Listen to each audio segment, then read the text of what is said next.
감사합니다. 또 대전에서 여러분과 함께 또 하나님의 말씀으로 이렇게 만나게 돼서 진심으로 기쁘게 생각을 합니다.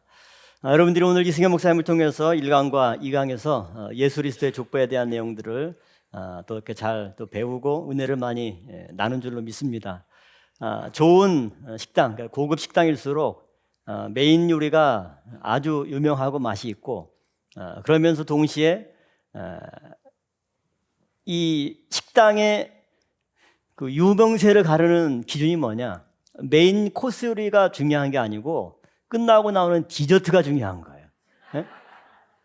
이 디저트가 아주 멋지게 나와야 되는데 그 고급 식당일수록 디저트가 접시는 크고 멋있는데 내용물은 조금밖에 안 나와요. 그렇죠? 좋은 식당에 갔는데 디저트가 많이 나오면은 그거는 이미 메인 코스에서 배불리 먹었기 때문에 식당이 후진 식당이에요. 그래서 오늘 여러분들이 가수원 늘 부른 교회 아주 고급 말씀의 레스토랑에 오셔서 메인 코스 요리 그냥 2코스나 배부르게 드셨기 때문에 저는 그냥 보기만 화려하고 양은 아주 작고 그러나 혀에는 어때요? 그냥 살짝 달콤하게 딱 하면서 끝나야 이게 디저트가 훌륭하고 야, 그 식당은 참 좋다 그러지. 양으로 승부하려고 그러면은 디저트가 그렇게 나오면 안 됩니다. 그래서 제 마지막 3번째 강의는 예수 그리스도의 족보 또 구약 성경, 신약 성경에 나오는 이 족보들 가운데 하나의 작은 디저트를 끄집어내서 여러분과 함께 나누려고 합니다. 그래서 아브라함의 신앙과 믿음의 비결이라고 하는 이 제목을 통해서 성경의 족보 속에 담겨 있는 핵심적인 그 뜻이 무엇인가? 여러분들이 1, 2강을 통해서 첫째 아담과 둘째 아담 족보의 비밀, 또 예수 그리스도의 족보의 비밀을 배웠지만 성경 족보 속에 있는 핵심적인 키워드, 또 핵심적인 구속사의 중심 사상이 있기 때문에 그것을 함께 우리 PPT를 통해서 보도록 하겠습니다. 자, 성경 하나님의 구속사의 가장 중요한 내용이 뭐냐면 경건한 자손 한 사람을 찾는 과정입니다. 그래서 하나님은 아담에서 노아까지 10대 족보 가운데 아담 이후에 노아라는 한 사람을 찾기 위해서 노력하셨고 노아 이후에 그의 아들 셈, 함, 야벳 가운데 셈의 자손을 통해서 또 10대 만에 누굴 찾으셨습니까? 아브라함을 찾으셨죠. 그래서 아담부터 아브라함까지 20대 족보 속에서 하나님이 하신 일은 뭐냐면 경건한 자손 하나를 찾는 겁니다. 그것은 뭐냐면 사람들은 양이 많은 걸 좋아. 특히 한국 사람들은 식당이 많이 주면 좋아하더라고요. 그러나 하나님은 양으로 승부하시는 분이 아니라 뭡니까? 질로 승부하시는 분이에요. 그래서 말라기 2장 15절 말씀 여기 같이 나와 있는데 한번 읽어보시면 자 같이 한번 읽어볼까요? 자 시작. 여호와는 영이 유효하실지라도 오직 하나를 짓지 아니하셨느냐? 어찌하여 하나만 지으셨느냐?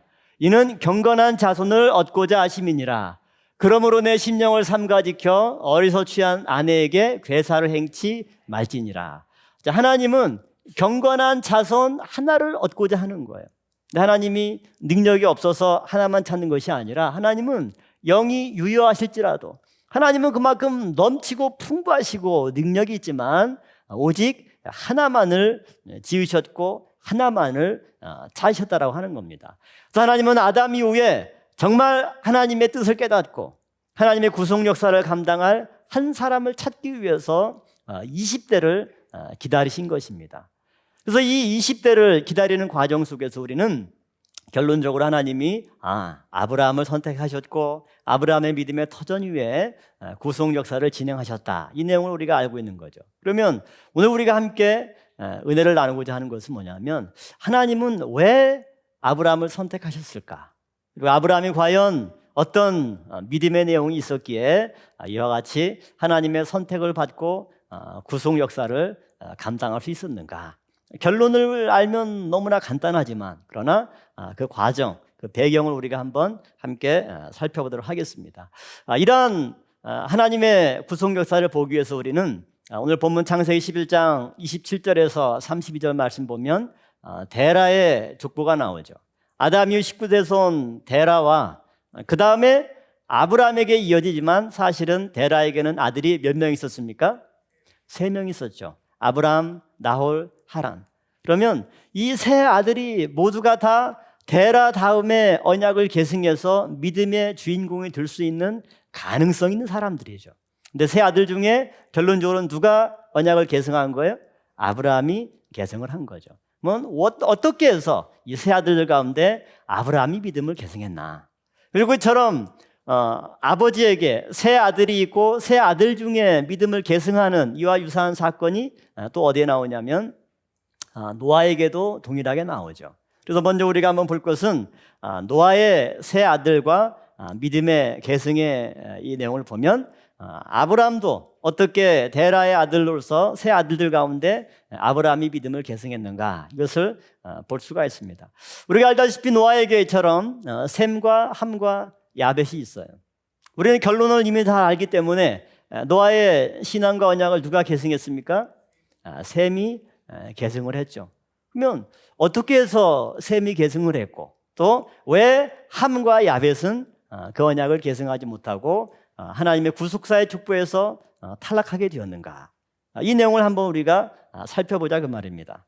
자, 세 아들들 가운데 그러면 우리는 창세기 9장에서 이제 셈과 함과 야벳의 행적에 대해서 나오는데, 자, 홍수에 하나님이 노아에게 이제 새로운 인류의 조상이 되게 했습니다. 그래서 노아가 농사를 지어서 포도나무를 심었죠. 그래서 포도주를 수확해서 그 포도주를 마시고 장막에서 자는데 그냥 정상적으로 주무셨으면 괜찮은데 어떻게 하고 주무셨어요? 옷을 다 벗고 주무셨어요. 근데 노아의 세 아들들 가운데 누가 그 아버지의 장막에 들어갔냐면 함이 그 아비의 장막에 들어갔어요. 창세기 9장 22절 말씀 보면 가나안의 아비 함이 그 아비의 하체를 보고 밖으로 나가서 두 형제에게 구했다, 이렇게 말씀하고 있습니다. 그러면 노아의 아들 함은 지금 아버지 노아가 자기의 장막에서 포도주를 마시고 지금 벌거벗고 주무시고 계시는데 방에 들어갔다가 그것을 봤어요. 그리고 그걸 보고 나서 형제들에게 야, 아버지가 지금 술 너무 과하셨는지 그냥 다 벌거벗고 주무시더라, 이렇게 지금 얘기를 한 겁니다. 그러면 여러분 같으면 함의 입장에서 아버지의 장막에 들어갔다가 그렇게 주무시는 모습을 보면 어떻게 행동하겠어요? 저 같으면 아버님이 너무 술을 많이 드셔서 그냥 열이 나니까 뭐 저렇게 옷을 벗으셨나 보다, 좀 술이 좀 과하셨네, 입을 덮어주고 그냥 나오면 되잖아요. 근데 어떻게 했어요? 그 사실을 고한 거예요. 그리고 이제 셈과 야벳, 나머지 두 형제들이 함으로부터 그 내용을 들었죠. 그런데 셈과 야벳은 어떻게 행동했습니까? 다음 보면 창세기 9장 23절 말씀 볼 때 셈과 야벳이 옷을 취하여 자기들의 어깨에 메고 뒷걸음쳐 들어가서 아비의 하체에 덮었으며 그들의 얼굴을 돌이키고 그 아비의 하체를 보지 아니하였더라. 자, 함과 나머지 두 형제의 태도는 굉장히 다르죠. 그 소식을 듣고 셈과 야벳은 옷을 취해서 가는데, 여기가 만약에 아버지라면 옷 가지고 이렇게 본 것이 아니라 어떻게 했어요? 옷을 들고 뒷걸음쳐서 이렇게 가서 딱 덮고 그러고 나온 거예요. 나중에 이제 노아가 잠에서 깼습니다. 그리고 이제 아들들이 한 행동을 보면서 노아가 그 아들들에게 각각 심판과 또 축복을 나누고 있는데, 셈에게는 함에게는 뭐라고 얘기했습니까? 그의 아들 가나안이 형제들의 종들의 종이 될 것이다. 그러니까 함의 행동을 듣고 아버지 노아가 굉장히 대노했습니다. 그래서 창세기 9장 25절부터 27절 보면 그 내용이 나오죠. 그리고 셈에 대해서는 셈의 하나님 여호와를 찬송하리로다. 그러니까 셈의 행동에 대해서는 구체적인 언급이 없지만 그러나 셈의 하나님 여호와를 찬송하리로다. 그러니까 하나님께서 셈의 그 행동과 믿음을 기쁘게 여기신 거예요. 그다음에 야벳에 대해서는 두 가지를 말씀했죠. 첫 번째는 야벳을 어떻게 한대요? 창대케 하고, 두 번째는 누구의 장막에 거해요? 셈의 장막에 거한다. 그러면 셈과 야벳 가운데 누가 중심입니까? 셈이 중심이죠. 그러니까 셈이 야벳의 장막에 거하면서 야벳의 도움을 얻는 것이 아니라 야벳이 셈의 장막에 거하면서 곧 셈의 도움을 얻는 거예요. 그러니까 셈의 장막에 거한 야벳도 하나님이 창대케 해주셨으니까 셈에 대해서는 어떻게 하겠습니까? 더 창대케 될 뿐만 아니라 셈의 믿음과 그 신앙적인 행적을 하나님이 기쁘게 여기셔서 셈의 하나님 여호와를 찬송하고 셈이 하는 행동, 생각하는 거, 말하는 거, 그 모든 것들을 하나님이 기쁘게 여기셔서 셈은 그 삶을 통해서 하나님께 찬송과 영광을 돌리는 믿음의 삶을 살게 된 것입니다. 그렇다면 이처럼 우리는 노아의 세 아들들 셈과 함과 야벳이 있는데 이 세 아들들에게 과연 노아의 언약을 누가 계승하고 있는가? 셈이 계승했고 또 함은 그 언약의 자리에서 탈락을 한 거죠. 그 비결이 뭐냐면 아버지의 행동에 대해서 함은 어떻게 반응했냐면 그것을 폭로하고 사람들에게 알렸던 거죠. 반면에 셈과 야벳은 어떻게 했습니까? 아버지의 허물을 옷을 가지고 와서 덮어줬고 그리고 아버지의 허물이 사람들에게 부끄러운 것이다 할지라도 아들된 도리는 무엇입니까? 그것을 폭로하고 비방하고 욕하는 것이 아니라 아버지의 좋은 것들, 아버지의 영광이 있다면 그것이 자기 자식에게도 나의 소유가 되는 거고 아버지의 허물이 있다면 자식의 사명은 무엇입니까? 그 허물을 짊어져서 아버지 때는 배우지도 못하고 가난했지만 그래도 자식들 위해서 온갖 고생하며 뒷바라지 했을 때 자식들이 열심히 해서 정말 아버지 때 이루지 못했던 것을 자식 때 이제 열심히 공부해서 좋은 대학에 들어가고 또 사업에도 성공해서 아버님 그래도 아버님이 이렇게 고생하고 저희들 뒷바라지 해주신 그 은혜를 힘입어서 이제 저희 가문이 좀 일어서게 되었습니다. 이게 내 힘으로 된 게 아니라 이 모든 게 다 아버지의 노력과 고생과 사랑의 덕입니다. 이렇게 고백할 때 그 부모가 얼마나 좋아하겠어요. 근데 함 같은 사람은 뭐예요?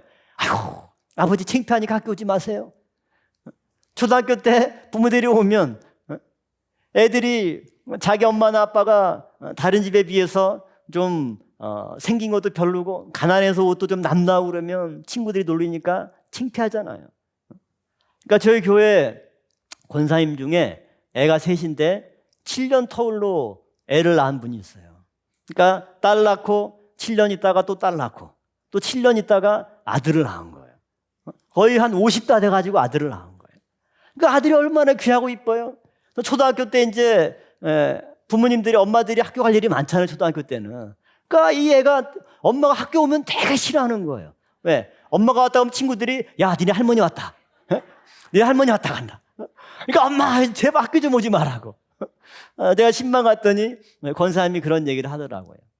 자식이라고 하는 것은 뭐냐면 부모의 모든 공과를 짊어지는 게 자식의 도리예요. 근데 함은 어떻게 했습니까?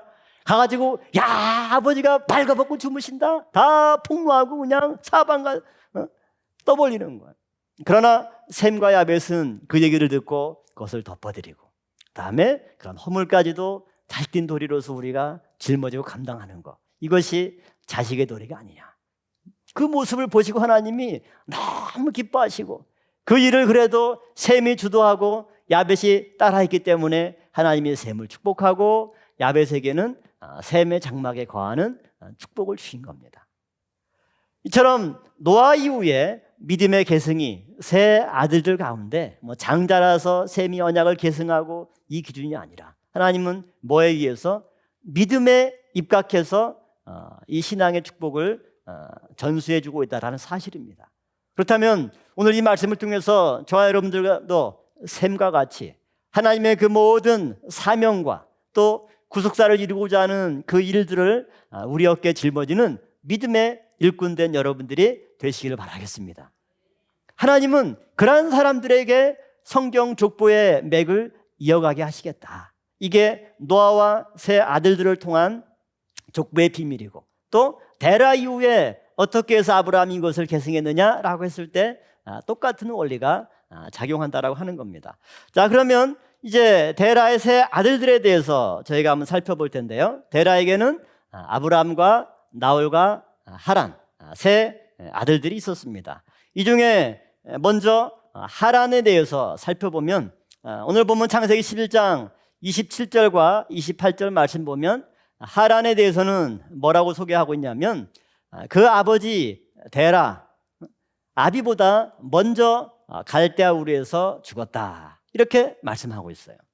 그러니까 하란은 아버지보다 먼저 죽었고 그다음에 어디서 죽었냐면 갈대아 우르에서 죽었어요. 그러니까 이 하란은 데라의 세 아들들 가운데 뭐 갈대아 우르 본토 친척을 떠나서 가나안 땅으로 가라 그 계시의 말씀도 듣기 전에 하란은 죽은 거예요. 그리고 하란의 죽음을 오늘 본문에 보면 특별히 강조해서 기록하고 있는 이유가 뭐냐면 누구보다 먼저 죽었다? 아비보다 먼저 죽었다. 우리나라 정서에서는 자식들 중에 가장 큰 불효가 뭐예요? 부모보다 먼저 죽는 게 가장 큰 불효예요. 그리고 사람이 부모보다 먼저 죽는다는 것은 정상적인 죽음이 아니죠. 이거는 뭔가 특별한 이유가 있어서 일찍 죽었구나. 그것을 알 수가 있죠.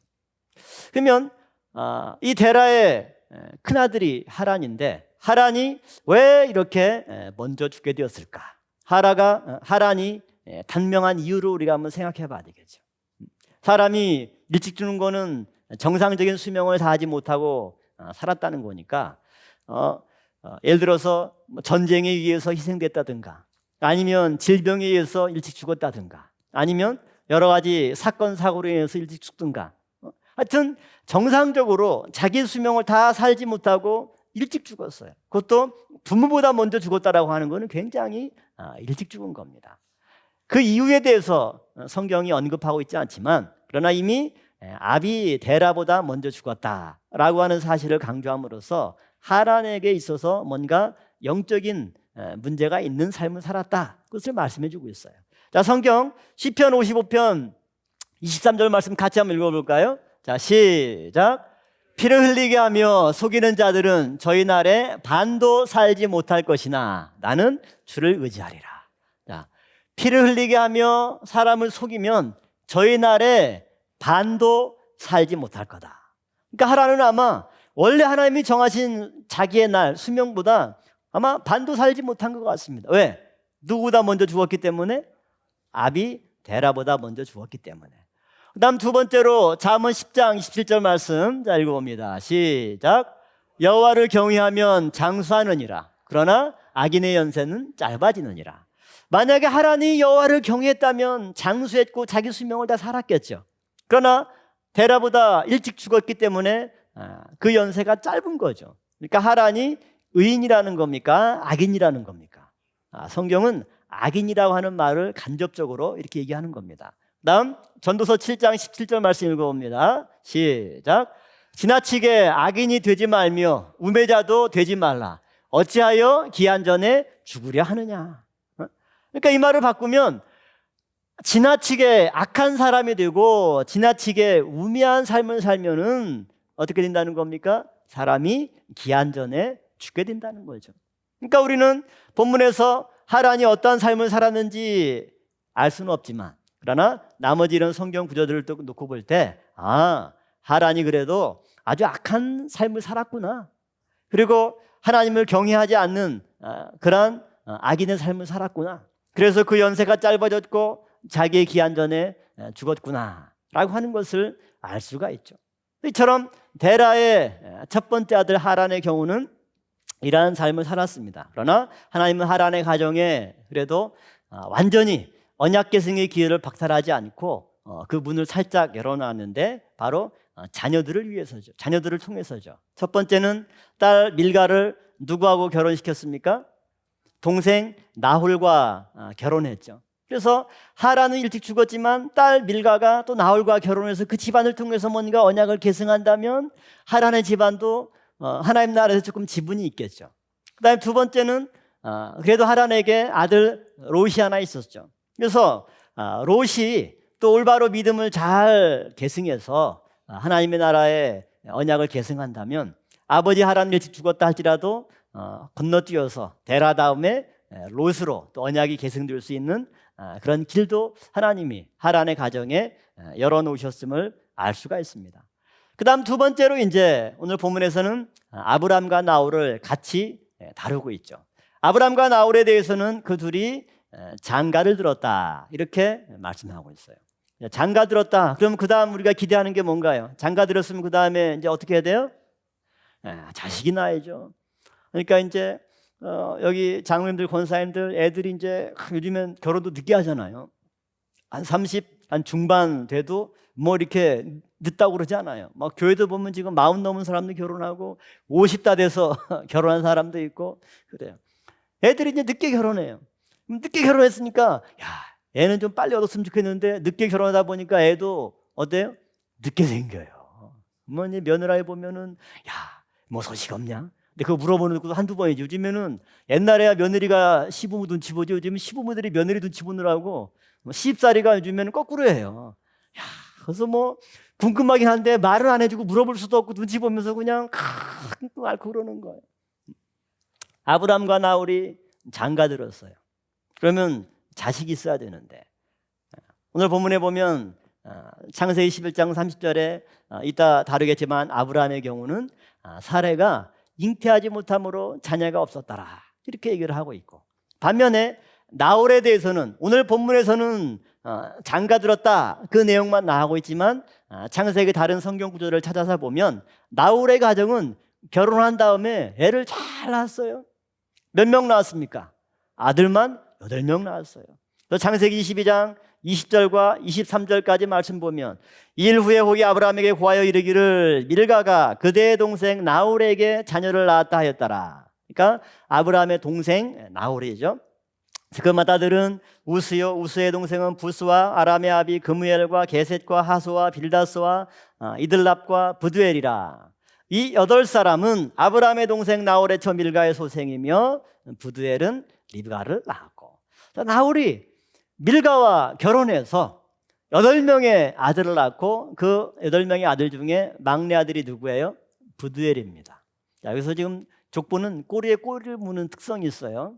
8명 부두엘의 이름을 언급한 이유가 뭐냐면 부두엘이 또 누굴 낳았어요? 리브가를 낳았어요. 이거는 또 그 다음 꼬리를 연결하기 위한 힌트입니다. 이처럼 나홀의 가정은 8명의 아들들을 낳았습니다. 그런데 이 나홀의 가정은 육신적으로는 결혼해서 바로 자녀를 낳았으니까 형통한 가정이고 축복받은 가정이죠. 그런데 어떤 문제가 있어요? 나홀은 갈대우르를 떠났습니까? 안 떠났습니까? 안 떠났어요. 그걸 알 수 있는 증거가 뭐냐면 창세기 24장에 보면 이제 아브라함이 이삭을 낳고 이삭의 이제 배우자 자기 며느리를 얻어야 되는데 종 엘리에셀에게 야, 절대 가나안 땅 사람 중에 며느리 구하지 말고 우리 고향에 가서 며느리를 구해라. 그래서 엘리에셀이 주인의 명을 받들고 아브라함의 주인의 고향으로 갔어요. 그 메소포타미아 갈대아 부르죠. 거기에 갔더니 뭐가 있습니까? 메소포타미아에 무슨 성이 있어요? 나홀 성이 있어요. 나홀. 누구의 이름을 땄어요? 아브라함의 동생 나홀의 이름을 딴 거예요.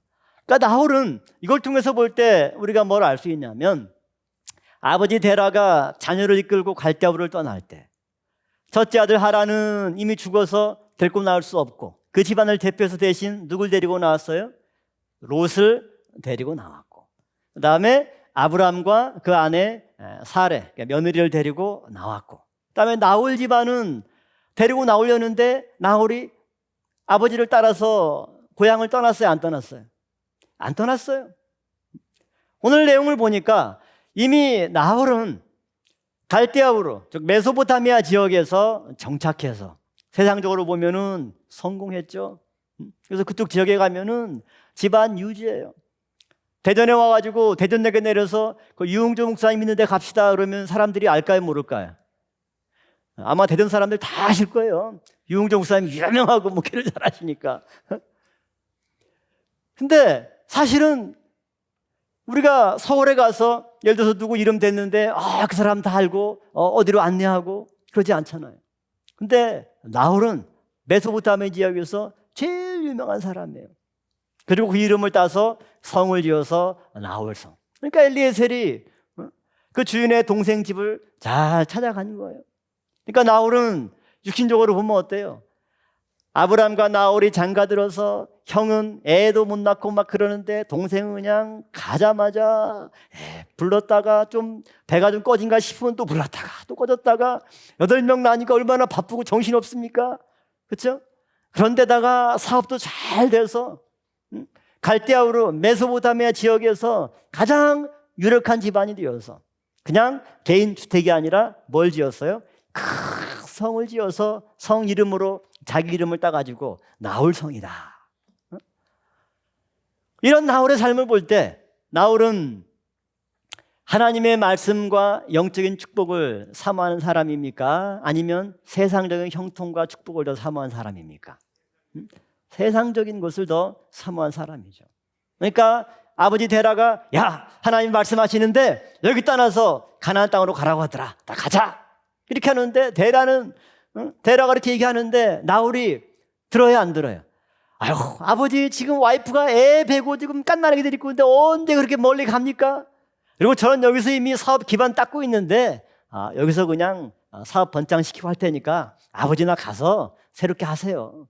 제가 이게 좋은 걸 버리고 뭐하러 떠납니까? 그러니까 나홀은 데라의 세 아들들 가운데 이처럼 굉장히 세속적인 축복을 갈망하는 그런 사람이었어요. 그러니까 안 떠났어요.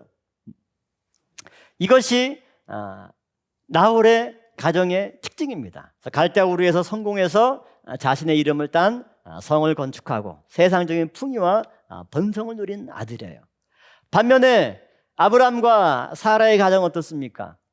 아까도 말씀드렸듯이 창세기 11장 30절 말씀 보면 장가 들었는데 곧 결혼을 했는데 사라는 잉태하지 못함으로 자식이 없었다.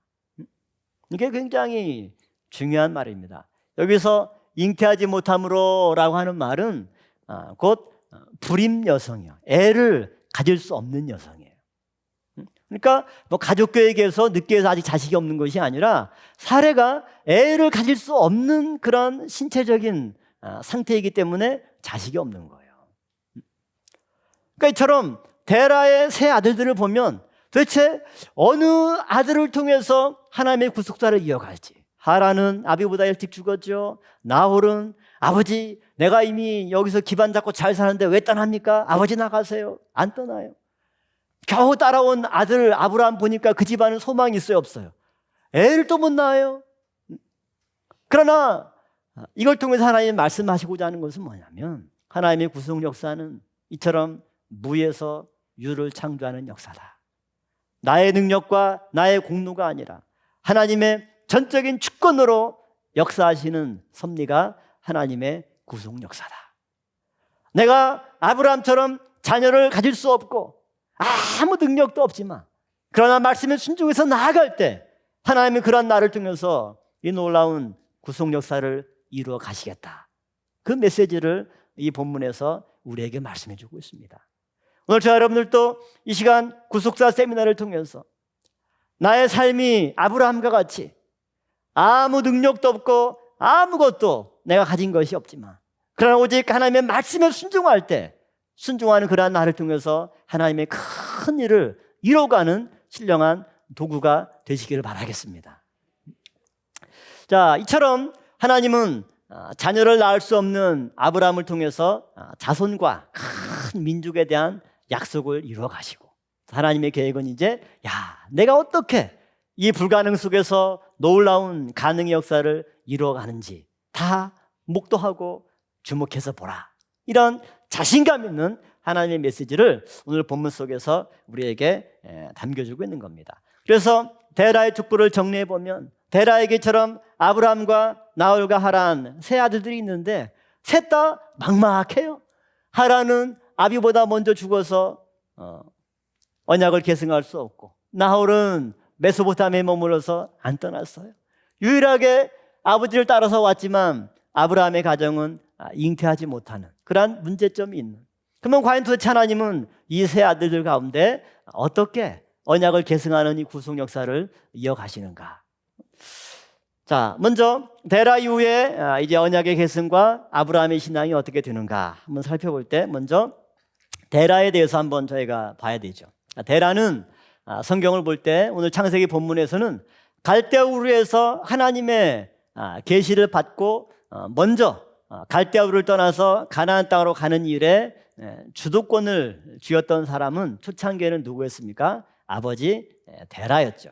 또 창세기 11장 31절 말씀 보면 데라가 아브람과 롯과 사레를 데리고 갈대아 우르에서 떠나 이렇게 말씀하고 있어요. 그러니까 아버지 데라가 이제 자녀들을 데리고 떠난 거죠. 하란의 가정에서는 아들이 죽고 없으니까 손자 롯을 데리고 왔고, 나홀의 가정은 불순종해서 갈대아 우르에 그대로 있고, 아브라함 가정만 두 부부가 온전히 아버지의 말을 듣고 하나님의 말씀에 순종해서 고향을 떠나게 된 것입니다. 사도행전 7장 2절과 3절 말씀 보면 스데반 집사는 이 상황을 이렇게 말씀하고 있습니다. 스데반이 가로되 여러분 부형들이여 들으소서. 우리 조상 아브라함이 하란에 있기 전에 메소포타미아에 있을 때 영광의 하나님이 그에게 보여 가라사대 내 고향과 친척을 떠나 내가 내게 보일 땅으로 가라 하시니. 이것은 하나님이 처음 갈대아 우르에서 데라에게 또 아버지 데라를 통해서 아브라함에게 주신 명령입니다. 고향과 친척 곧 메소포타미아 지역에 있는 갈대아 우르를 떠나라. 그래서 아버지 데라도 그 말씀을 받고 이제 아버지가 영적인 주도권을 쥐고 아들 아브라함 내외와 또 손자 롯을 데리고 떠난 겁니다. 그래서 아버지 데라가 이 말씀을 끝까지 이행해서 가나안 땅에 들어갔다면 아마 하나님의 구속 역사의 시작은 아브라함부터 시작되는 것이 아니라 데라부터 시작이 됐겠죠. 그래서 하나님이 아브라함, 이삭, 야곱의 하나님 이렇게 하는 것이 아니라 어떻게 됐겠어요? 데라, 아브라함, 이삭. 야곱은 하마터면 탈락할 뻔했어요. 그러나 이 데라가 처음에는 이처럼 하나님의 말씀을 듣고 갈대아 우르를 떠났습니다. 가나안 땅으로 가고자 해서 어디까지 왔냐면 하란까지 왔습니다. 그런데 하란에 와서 데라라고 하는 그 이름의 뜻대로 데라가 지체하다 그런 뜻의 이름입니다. 그러니까 그곳에 머물러서 더 이상 갈대아 우르로 갈 생각을 안 하는 거예요. 그러니까 아버지 데라가 움직이지 않으니까 아들 아브라함도 아버지를 무시하고 먼저 갈 수가 없고 함께 하란에서 정착해 있는 그런 상황이죠. 이때 하나님이 아브라함에게 다시 나타나서 하신 말씀이 바로 우리가 너무나 잘 아는 창세기 12장 1절 말씀이 되겠습니다. 자, 같이 한번 읽어보도록 하죠. 자, 시작. 여호와께서 아브라함에게 이르시되 너는 본토 친척 아비집을 떠나 내가 내게 지시할 땅으로 가라. 처음 갈대아 우르에서는 어디를 떠나래요? 고향과 친척을 떠나라. 그 말씀에 순종해서 떠났습니다. 근데 하란에서 고향과 친척을 떠나온 데라가 더 이상 가나안으로 향하지 않고 머물렀을 때 이제 하나님은 아브라함에게 나타나서 아브라함아 본토 친척 곧 고향과 친척뿐만 아니라 이제 어디를 떠나라? 아비집을 떠나라 이렇게 말씀하고 있죠. 아비집을 떠나서 내가 내게 지시할 땅으로 가라 이렇게 명령하고 있는 겁니다. 그래서 이처럼 아브라함 집안에 처음 언약을 받았던 사람이 아버지 데라였는데 데라는 처음 출발은 했지만 목적지에 도착하지 못하고 도중에 멈춰서서 탈락하고만 인물이 바로 데라가 되겠습니다. 그래서 그 데라의 모든 짐을 대신 아브라함이 짊어지고 하나님의 두 번째 명령을 받고 이제 아브라함이 하란을 떠나서 아버지 데라의 품과 영향력을 떠나서 다시 가나안 땅으로 향해 가는 거죠. 창세기 12장 5절 말씀 보면 아브라함이 그 아내 사레와 조카 롯과 하란에서 모은 모든 소유와 얻은 사람들을 이끌고 가나안 땅으로 가려고 떠나서 마침내 가나안 땅에 들어갔더라. 처음에는 아버지 데라가 자녀들을 이끌고 왔지만 이제 그 모든 식솔들을 누가 이끌고 갔습니까? 아브라함이 이끌고 누구를? 아내 사레와 조카 롯과 하란에서 모은 모든 소유와 얻은 사람들을 이끌고 가나안 땅으로 가려고 떠나서 마침내 가나안 땅에 들어갔더라. 이 마침내란 단어 속에 하나님의 안타까움과 그 다음에 정말 쾌재를 부르는, 인류가 수많은 오랜 역사의 발자취를 걸어가면서 눈부신 과학의 발전을 이루었지만 1960년대 미국에서 아폴로 우주선을 쏘아 올려서 달나라에 닐 암스트롱이 처음 착륙해서 발자국을 탁 찍었어요. 그 발자국이 얼마나 역사적인 기념비적인 발자국인지 그것만 탁 떠가지고 박물관에 기념을 하고 있는 거 아니에요. 그러면 인류 역사상 처음으로 마침내 달나라에 사람이 발자국을 탁 찍고, 지금은 달나라만 가는 게 아니라 화성도 가고 그냥 토성도 가고 목성도 가고, 얼마나 이 인류의 과학 그 문명 기술이 발달했어요.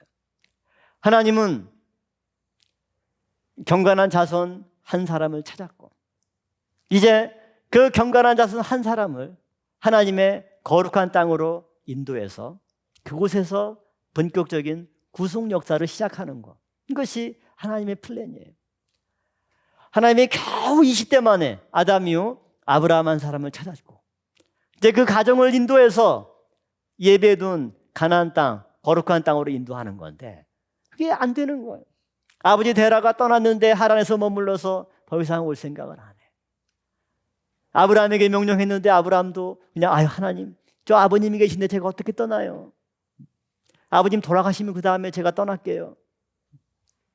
신방 가면요, 남자분들이 교회로 안 나오시고 여자분은 굉장히 열심히 일하세요. 근데 신방할 때는 같이 신방을 받아요. 예배 드리면서 아유 선생님 같이 이제 사모님 따라서 교회 좀 나오시라고. 그러면 뭐라고 그러시냐면은 제가 우리 집안 장손인데 늙으신 노무님이 계신데 집안에 제사도 해드리고 노무님 이렇게 모셔야 되는데 돌아가시면 제가 나오겠습니다. 근데 도대체 그 어머님이 안 돌아가시더라고. 그러니까 신앙이라고 하는 것은 그런 여러 가지 환경과 이것을 뛰어넘는 결단이 필요한 거예요. 아브라함이 그런 환경을 뛰어넘지 못하면 하나님이 또 그다음에 내가 언제 뜻에 맞는 한 사람을 찾을까? 근데 아브라함이 순종해서 이제 가나안 땅을 향해서 가는 거예요. 그래서 가나안 땅 도착해서 아브라함의 발이 가나안 땅에 딱 하나님이 그걸 딱 주시하고 있다가 마침내 아브라함이 가나안 땅에 당도했다. 이것은 하나님의 이 오랜 기다림과 구속사의 한 획을 깃는 중요한 사건을 기록하는 그러한 말씀입니다. 그래서 아버지 데라가 처음 하나님의 계시의 말씀을 받고 그 가정을 이끌었지만 데라 또한 그 믿음에 탈락해서 그것을 누가 계승했습니까? 아브라함이 계승해서 마침내 가나안 땅에 그 첫 발자국을 내딛는 믿음의 일꾼이 되었던 거죠. 그러면 데라 이런 세 아들들 가운데 다시금 어떻게 이 하나님의 구속 역사가 이루어지고 있는가? 데라의 삶은 한마디로 오늘 창세기 11장 27절에서 32절 말씀을 요약하면 데라는 어떻게 되는 거예요? 죽었더라. 몇 세? 205세. 그러니까 그 말은 뭐냐면 데라는 이제 끝났다. 처음 말씀을 받았던 데라의 삶은 그 시대는 끝나고 이제 다음 세대를 통해서 하나님의 구속 역사가 이루어지겠다. 그러면 데라의 세 아들들 아브라함과 나홀과 하란, 이 세 아들들인데 이 세 아들들의 언약 계승이 어떻게 이루어지고 있는가? 아까 말씀드렸듯이 하란의 가정은 하란이 아비보다 먼저 죽음으로 그에게서는 끝났지만 하란의 가정에는 자녀를 통한 기회를 하나님이 주셨습니다. 그의 딸 밀가는 동생 나홀과 결혼해서 언약을 계승할 수 있는 가능성을 열어뒀지만 나홀이 갈대아우를 떠나지 않으므로 이것은 실패하게 되고, 두 번째 아들 롯이 있는데 이 롯은 이제 하란 가정의 대표 주자가 되어서 할아버지 데라를 따라서 갈대아우를 떠나서 나중에 또 하란에서도 역시 삼촌 아브라함을 따라서 어디에 도착했습니까? 가나안 땅에 도착했습니다. 이걸 보면 가나안 땅에 온 데라의 계승자가 대표 주자가 둘이죠. 아브라함과 누구의? 롯이죠. 아브라함과 롯 둘 중에 하나님께서 우리가 인간적으로 볼 때 누굴 통해서 이것을 이어가게 하는 게 유리해요? 롯이 더 유리하죠. 젊습니다. 그다음에 아브라함은 잉태하지 못하는 가정이지만 롯의 가정은 어때요? 딸 둘을 이미 낳았죠. 딸 둘 낳으면 그다음에 쭉쭉 낳다 보면 딸 뭐 딸기밭이 될지도 모르지만 그래도 계속 낳으면 아들이 나오지 않습니까? 그러니까 여러 가지 볼 때 롯은 상당히 유리하고 많은 가능성이 있습니다. 그래서 하란의 가정은 그 아들 롯이 희망이고 큰 가능성이 있는 거죠. 그러나 롯은 결과적으로 언약을 계승한 일에 실패하고 말하죠. 롯이 실패한 이유가 뭐냐? 첫 번째로 롯은 감사와 희생이 없는 사람이었어요. 삼촌 아브라함을 따라서 가나안 땅에 왔지만 세겜의 당도에서 하나님이 야, 이 땅을 너와 자손에게 주마. 그때 하나님이 그 말씀하시니까 아브라함은 감사해서 창세기 12장 7절 말씀 보면 단을 쌓았죠.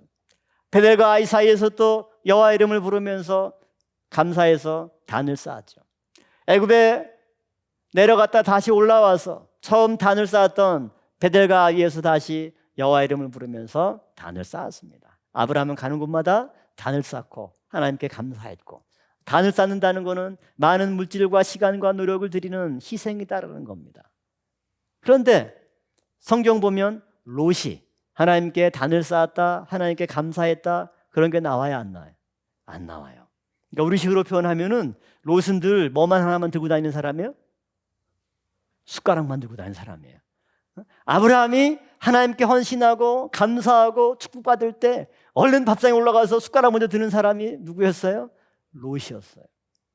그러니까 그런 사람은 하나님의 언약을 계승하고 구속 역사의 중심 인물이 될 수가 없어요. 어떤 사람이 하나님께 쓰임 받습니까? 내 물질과 내 시간과 내 마음과 정성을 바쳐서 헌신하는 아브라함 같은 사람이 그 믿음을 계승하는 겁니다.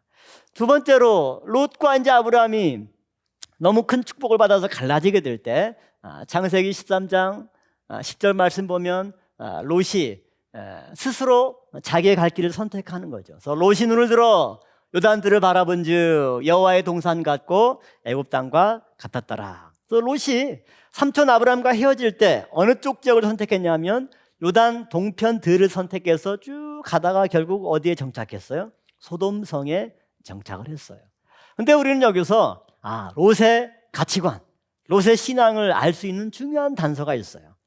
롯이 요단들을 선택할 때 왜 선택했냐면 그곳이 어떻게 보였어요? 여호와의 동산 같고 또 뭐와도 같았어요? 애굽과도 같았더라. 자, 우리 가수원들 부른 교회를 보니까 여기 참 여호와의 동산과 같습니다. 그러니까 아무도 아멘한 사람이 없네. 그 전에 제가 옛날에 왔던 여기 그냥 다 논바닥이었어요. 근데 지금 보니까 이제 그 논들이 변해서 그냥 상전 벽해가 되어서 아파트를 다 해서 그냥 사람들이 그냥 제 발로 걸어올 정도로 여기 지리적으로 보나 너무너무 큰 축복을 받은 곳이에요. 야, 정말 가수원을 부른 교회가 여호와의 동산같이 축복받은 교회고 그러한 자리에 하나님이 미리 교회를 지어주셨구나. 감사하죠. 근데 또 뭐라? 야, 이 가수원을 부른 교회 완전히 애굽이구만, 애굽이야. 여러분이 그냥 가만히 있으면 어떻게 해요? 막 항의해줘 저한테. 아니 목사님 이게 무슨 말씀입니까? 우리 교회가 왜 애굽입니까? 애굽은 하나님 믿는 신앙이 없는 거죠. 세속적인 가치관과 물질과 권력 이런 욕심으로 가득 찬 곳이 바로 애굽이에요. 근데 롯에게는 여호와의 동산 같기도 하고 못 같기도 해요?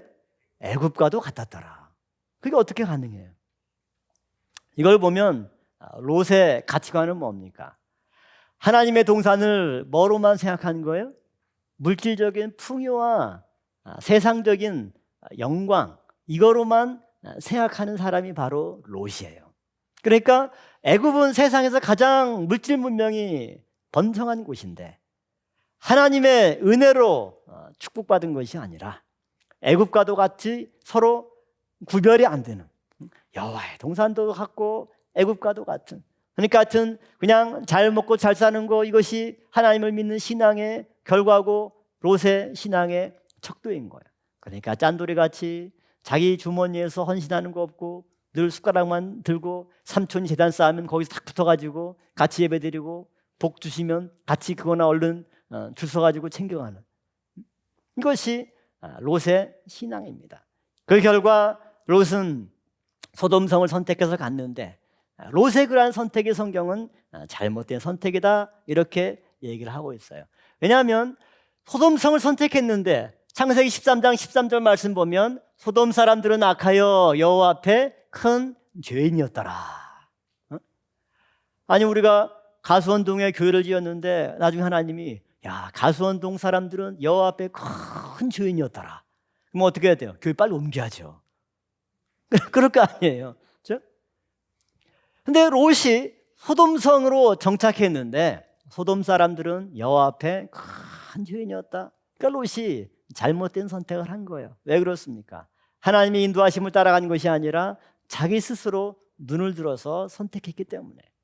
반면에 창세기 13장 14절 말씀 보면 롯이 아브라함을 떠난 후에 하나님이 아브라함에게 나타나서 아브라함아 너는 눈을 들어 너 있는 곳에서 동서남북 사방을 바라보라. 그러니까 아브라함은 하나님이 눈을 들어서 바라보라고 할 때까지 기다렸다가 하나님 말씀하시니까 동서남북 사방 바라보라니까 다 바라보니까 보이는 땅을 다 너와 내 자손에게 주마. 아이고 하나님 감사합니다. 그렇게 해서 헤브론에 아브라함이 정착을 했던 거죠. 롯의 신앙과 아브라함의 신앙의 근본적인 차이예요. 데라 이후에 갈대아우를 떠나서 가나안 땅에 당도한 두 집안의 대표인물 하란 집안을 대표해서 롯이 왔고 아브라함이 온 겁니다. 데라 1대, 아브라함 2대, 롯 3대. 과연 데라 이후에 어떻게 믿음이 계승될 것인가? 롯과 아브라함을 주목하는데 롯은 성경이 뭐라고 얘기합니까? 한마디로 너는 잘못된 선택을 했다. 그것을 확정하는 사건이 무엇입니까? 창세기 13장에서 아브라함을 떠났는데 창세기 14장 그 다음 장이 뭐냐면 시딤 골짜기 전투가 나오죠. 그돌라오멜 연합군에 의해서 소돔 지역 5개국 연합군이 패해버린 거예요. 그래서 소돔에 살던 롯도 포로로 잡혀가고 재산도 다 뺏긴 거예요. 그 사람 중에 한 명이 이제 아브라함에게 얘기해서 아브라함이 그 얘기를 듣고 318명을 데리고 다 되찾아왔어요. 그러면 전하 여러분이 만약에 롯의 입장이라면 소돔산에 가서 잘 살려고 갔을 거 아니에요. 갔는데 가자마자 뭐가 일어났어요? 전쟁이 나버린 거 다 뺏기고 포로로 끌려갔으니 끌려가면서 무슨 생각했겠어요? 야, 내가 삼촌 따라서 하나님 믿었으면 이런 화를 당하지 않았을 텐데. 야? 내가 그냥 삼촌과 떠나서 이곳으로 온 게 잘못인 것 같아. 뭔가 회개하고 깨닫는 게 있어야 될 거 아니에요. 근데 이제 드디어 아브라함이 딱 해서 구해줘서 다 회복시켜줬어요. 그러면은 저 같으면 아유 삼촌 내가 삼촌 떠나서 고생하는 것 같아요. 이제는 그냥 힘들어도 우리 삼촌이랑 같이 살면서 열심히 하나님 믿읍시다. 그러면 아브라함이 안 되면 넌 가 이렇게 하겠어요? 야, 잘 생각했다. 같이 살자. 이렇게 했으면 아브라함과 롯이 같이 언약을 계승할 수 있는 기회가 있었겠죠.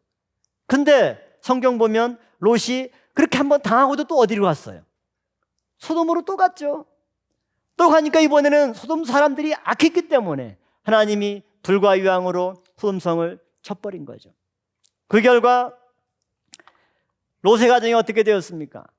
사위는 농담을 읽고 나오지도 않았으니까 거기서 함께 불타 죽었고 아내는 따라 나왔지만 뒤돌아보다가 손길이 됐으니까 사위와 아내를 잃었고 두 딸과 함께 관계해서 모압과 베남미를 낳았죠. 그것은 모압과 암몬 족속의 조상이 되었어요. 신명기 23장 3절에 보면 성경은 뭐라고 말씀하고 있습니까? 모압과 암몬은 영원히 여호와의 종에 들어오지 못한다. 그러니까 모압과 암몬에게 속한 사람은 영원히 여호와의 종에 들어오지 못한대요. 그러니까 롯의 가정은 여기서 그냥 끝나버리고 만 겁니다. 왜?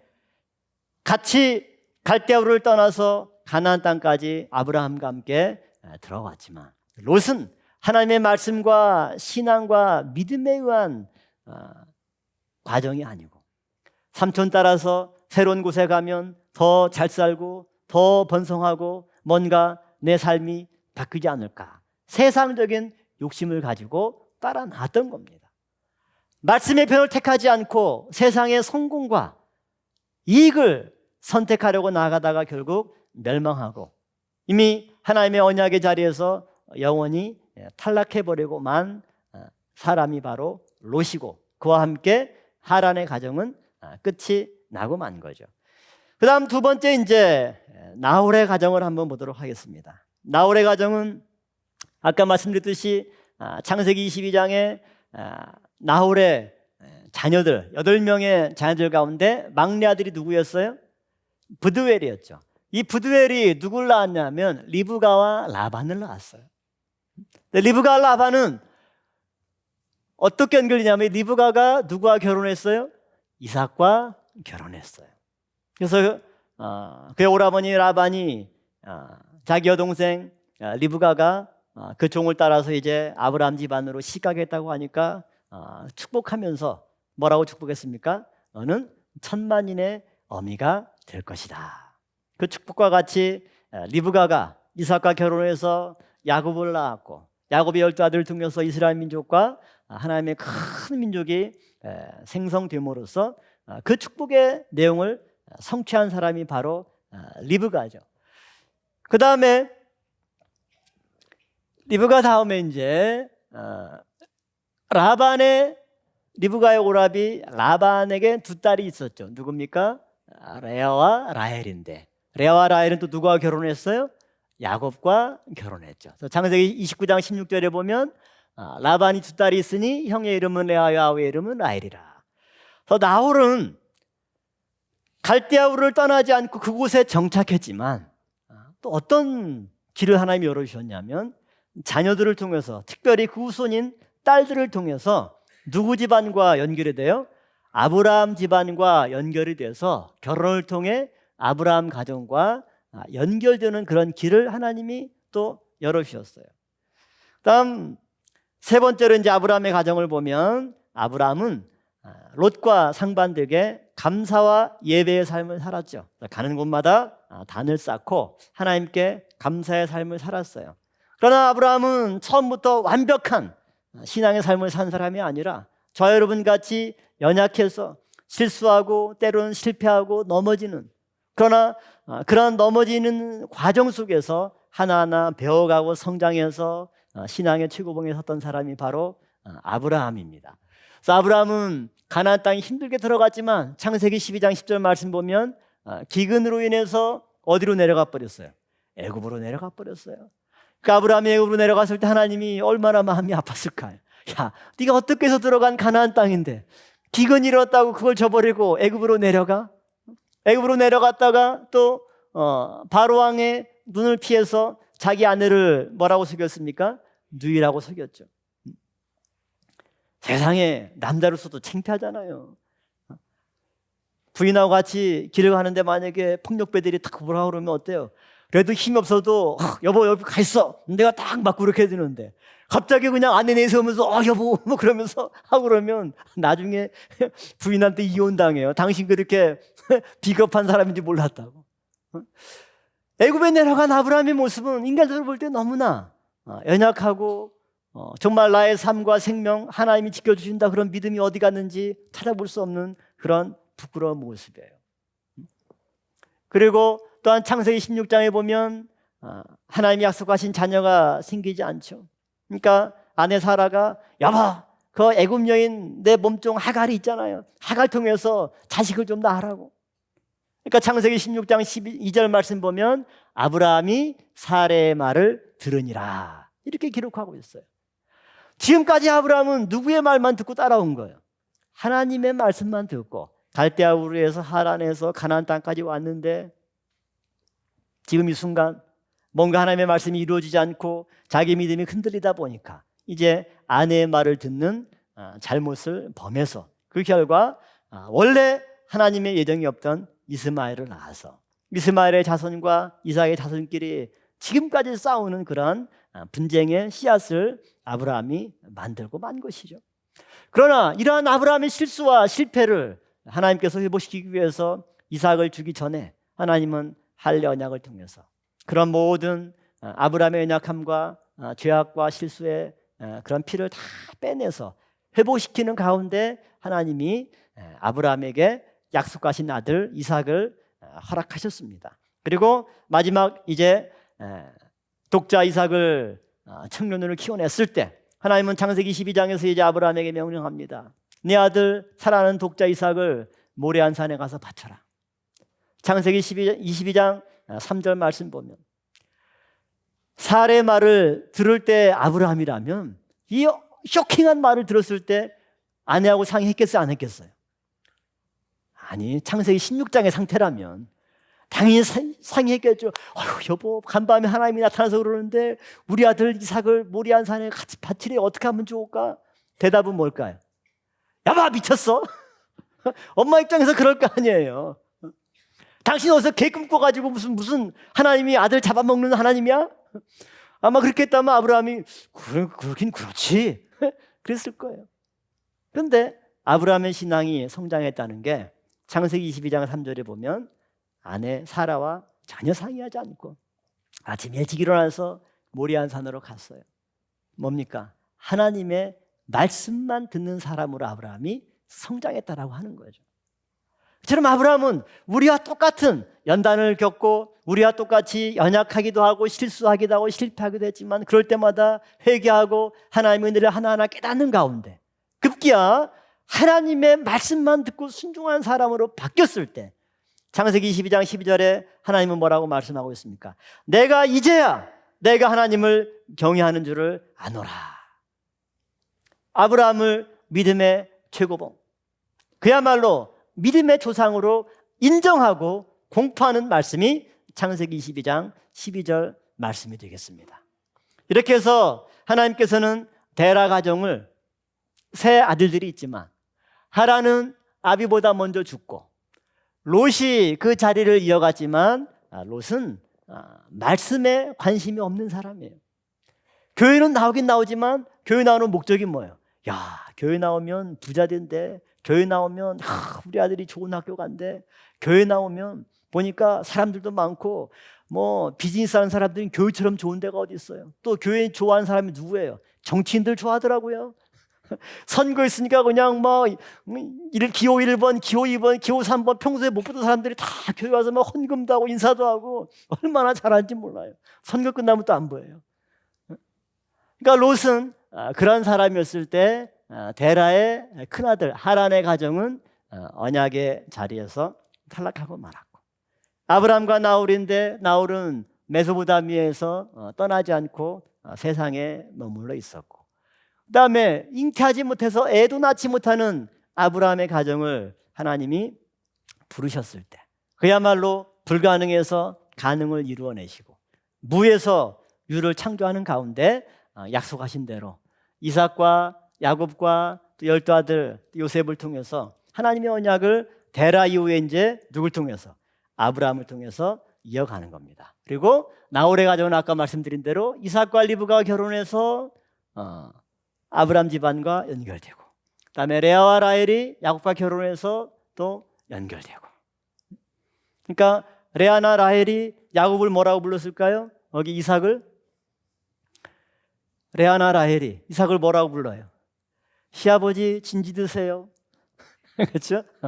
리브가한테 시어머니 아침상 차렸어요. 리브가는 고모이면서 아빠의 형제니까 고모이면서 동시에 또 시어머니죠. 그렇죠? 이렇게 해서 아브람과 나홀은 어떻게 보면 전혀 다른 길을 걸었지만 또 하나님께서 나홀의 가정에는 그 여자 딸들의 후손을 통해서 아브라함의 장막에 거하는 은혜를 하나님이 베풀어 주셨습니다.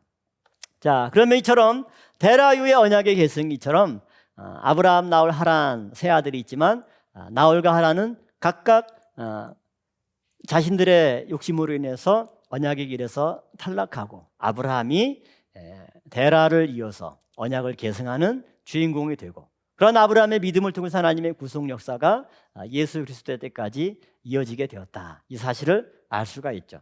자, 그럼 오늘 내용을 우리가 정리를 해보면 오늘 이 본문을 통해서 우리가 얻을 수 있는 결론은 뭐냐? 바로 하나님의 구속 역사에는 오직 믿음과 오직 은혜라고 하는 변치 않는 진리가 아브라함 때나 또 사도 바울 때나 지금이나 여전히 변치 않고 역사하고 있다라고 하는 것입니다. 자, 노아의 세 아들들과 데라의 세 아들들의 관계를 우리가 한번 살펴보면, 아까 노아의 세 아들들 셈, 함, 야벳이 어떻게 믿음을 계승하고 또 어떤 아들이 탈락하게 되었는가? 자, 함과 그 아들 가나안은 저주를 받아서 형제들의 종들의 종이 되었듯이 데라의 가정에서는 하란이 아비보다 일찍 죽고 롯이 저주를 받아서 멸망하게 되었죠. 그래서 노아의 세 아들들의 경우와 데라의 세 아들들의 경우들이 서로 이게 대칭 관계에 있음을 알 수가 있죠. 두 번째로 셈의 언약을 계승하고 축복을 받은 것처럼 아브라함이 셈 장막에 셈과 같이 하나님의 언약을 계승하고 축복을 얻게 되고, 그다음에 야벳이 창대해지고 셈의 장막에 거하는 것처럼 나홀도 메소포타미아에서 물질적으로 창대한 축복을 받고 또 아브라함의 장막에 거하는 거죠. 누굴 통해서? 리브가와 라헬이나 레아 등 자기의 그 손녀 딸들을 통해서 아브라함의 집안, 아브라함의 장막에 거하는 은혜를 하나님께서 나홀의 집안에 허락해 주셨습니다.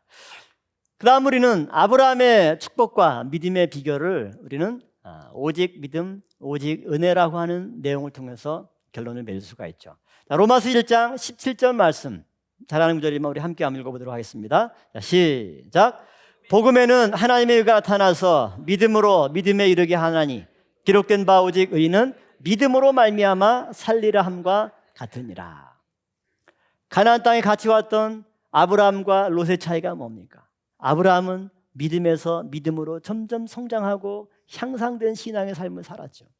그러나 롯은 믿음에서 믿음으로가 아니라 세상에서 세상으로, 세속적인 욕심에서 욕심으로 가다 보니까 점점점 악의 구렁텅이로 가서 전쟁을 통해서 치고 불과 유황을 통해서 쳐도 깨닫지 못하고 결국 멸망하고 마는 것이 롯의 실체였습니다.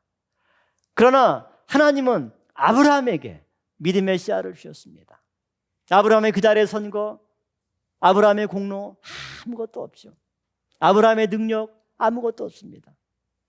어떻게 아이를 가질 수 없는 아내를 통해서 생명을 얻는 놀라운 역사가 있고, 그것도 한 아들이 아니라 그 아들을 통해서 하늘의 별과 같고 바다의 모래와 같은 큰 민족의 축복을 하나님께서 허락해 주신 거죠.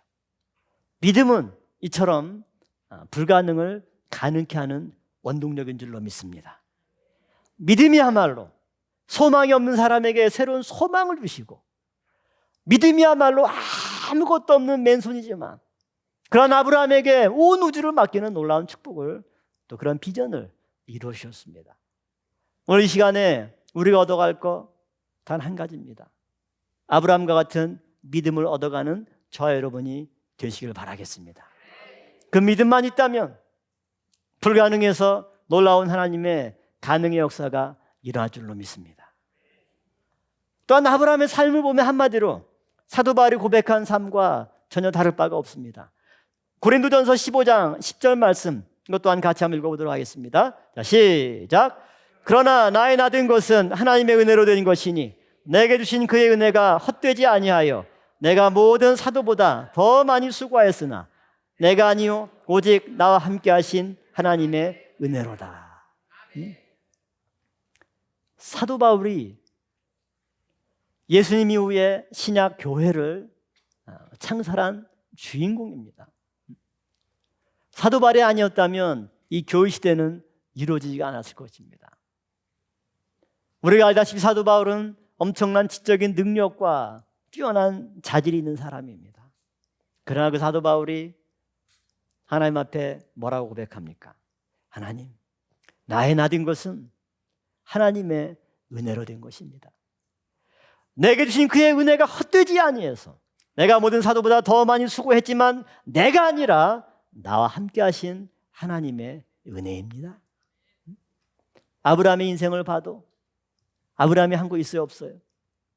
자기가 뭐 하려고 하면 맨날 헛발질해요. 아브라함 삶을 보면. 그래도 아브라함에게는 믿음이 있었습니다. 믿음대로 살려고 발버둥치는 열심이 있었어요. 우리가 아이들을 볼 때 말하는데, 말 배울 때 발음이 얼마나 웃겨요. 근데 그 발음 이상하게 하는 게 또 얼마나 귀여운지 몰라요. 나중에 커서 똑바로 발음하면 왠지 서운해. 어렸을 때 그냥 뭐 할지 이렇게 이상하게 발음하는 게 또 얼마나 귀여운지 몰라. 그냥 할아버지 이렇게 하면은 다 큰 것 같아가지고 별로 정이 안 가. 아브라함이 부족하지만 넘어지지만 그래도 믿음대로 살려고 발부둥치고 어떻게든지 하나님의 말씀 따라가려고 애쓰는 그 모습이 하나님은 너무 이쁜 거예요. 그러니까 붙잡아 주시고 은혜를 주시고 실패했지만 또 일으켜 세워주시고, 그래서 아브라함이 모리아 한산에서 하나님께 인정을 받고 축복을 받고 믿음의 조상이다. 그런 아브라함의 자손을 통해서 다윗이 나오고 예수 그리스도가 나와서 예수님의 족보에 아브라함과 다윗의 자손 예수 그리스도의 세계라. 그런 열매 앞에 아브라함은 부끄러워하면서 하나님, 제가 한 거 아무것도 없는 거 아시지 않습니까? 저같이 부족하고 연약하고 잘 넘어지고 쉽게 깨어졌던 제가 어떻게 그 일을 이룹니까? 하나님의 은혜가 아니면 그 모든 것들이 불가능했습니다. 하나님의 은혜로 이 모든 것들을 이루신 것뿐입니다. 아브라함의 마지막은 그러한 고백의 열매만 남은 것입니다. 이것이 데라 이후에 세 아들들 가운데 하나님이 아브라함을 선택하시고 그 아브라함을 통해서 하나님의 놀라운 일들을 이루어가신 비결입니다. 오늘 저와 여러분들도 이제 세미나 3번 강의를 들으면서 많은 새로운 진리도 깨닫고 은혜도 받았지만 결과적으로 아브라함과 같이 하나님,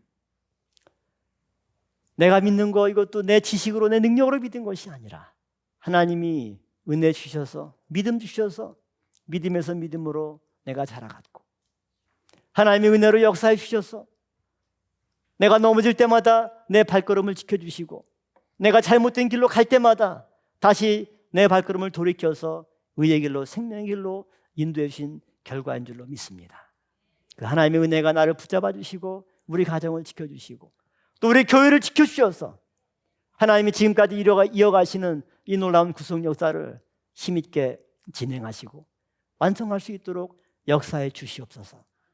이렇게 기도할 때 이 놀라운 기도의 능력이 여러분의 개인과 가정과 이 교회, 여러분을 섬기는 교회에 충만하게 역사할 줄로 믿습니다. 기도하시겠습니다. 고맙고 감사하신 아버지 하나님, 오늘도 귀한 날 아버지께서 가수원들 부르는 교회를 통해 구속사 말씀의 잔치를 배설하여 주시고 이렇게 첫 번째, 두 번째, 세 번째 시간을 통해서 하나님의 놀라우신 섭리와 오묘하신 말씀 역사를 선포하심의 진심으로 감사를 드려옵나이다. 오늘 주신 말씀과 같이 저희들 데라 이후에 아브라함과 나홀과 하란 세 아들들 가운데 하나님이 왜 아브라함을 선택하셨고 나머지 나홀과 하란이 그 언약을 계승하지 못했는지 깨닫게 하시니 진심으로 감사를 드려옵나이다. 저들 아브라함과 같이 오직 믿음, 오직 은혜의 삶을 살아갈 수 있도록 역사하여 주시옵소서. 아버지 하나님, 저희들 아무 공로 없습니다. 저희들 우리의 지식과 능력과 나의 재물로 어찌 아버지 하나님의 일에 먼지만큼이라도 소용될 수 있겠습니까? 오직 아버지께서 믿음 주셔서 믿음에서 믿음으로 자라가는 줄로 믿습니다. 아버지 하나님의 은혜로 말미암아 이렇게 말씀을 듣는 자리, 주의 몸된 교회를 섬기는 자리로 저를 붙들어 주신 줄로 믿습니다. 오직 아브라함과 같이 참된 믿음과 은혜의 발자취를 따라갈 때 아버지께서 나의 실수와 허물을 보지 아니하시고 오직 하나님의 은혜의 충만함으로 나를 덮어주셔서 하나님의 거룩한 뜻에 사용하여 주시옵소서. 아담부터 20대 선 아브라함까지 아브라함을 통해서 다윗과 예수 그리스도를 이 땅에 허락하시고 예수 그리스도를 믿는 그 믿음으로 자매니 순식간에 이 땅에 낳는 가운데 하나님의 나라가 속히 완성되고 구속 역사가 성취되는 그날이 앞당겨 이루어질 수 있도록 주장하여 주시옵소서. 오늘 이 자리에 참석한 성도들 한 사람 한 사람마다 이러한 언약의 주인공들이 될 수 있도록 축복하여 주시옵소서. 가수원을 부른 교회뿐만 아니라 이 자리에 함께한 모든 주의 종들의 교회마다 하나님의 십자가가 세워진 곳마다 하나님의 놀라운 구속사 말씀이 힘있게 선포되게 하여 주시고 사단의 나라를 박멸하시고 하나님의 나라를 속히 완성하는 놀라운 역사가 있게 축복하여 주시옵소서. 오늘도 이른 아침부터 이 시간까지 봉사와 헌신의 손길들 또 말씀을 받느라 온 마음과 뜻과 정성을 다해 주목한 성도들 한 사람 한 사람 붙잡아 주셔서 받은 바 은혜가 정말로 우리의 신앙의 삶에 좋은 영적인 걸음이 될 수 있도록 축복하여 주시옵소서. 돌아가는 모든 발걸음도 주께서 축복으로 함께해 주실 줄로 믿사옵고 예수님의 이름으로 감사 기도려 싸움나이다. 아멘. 하나님께 영광의 박수 올리겠습니다. 할렐루야.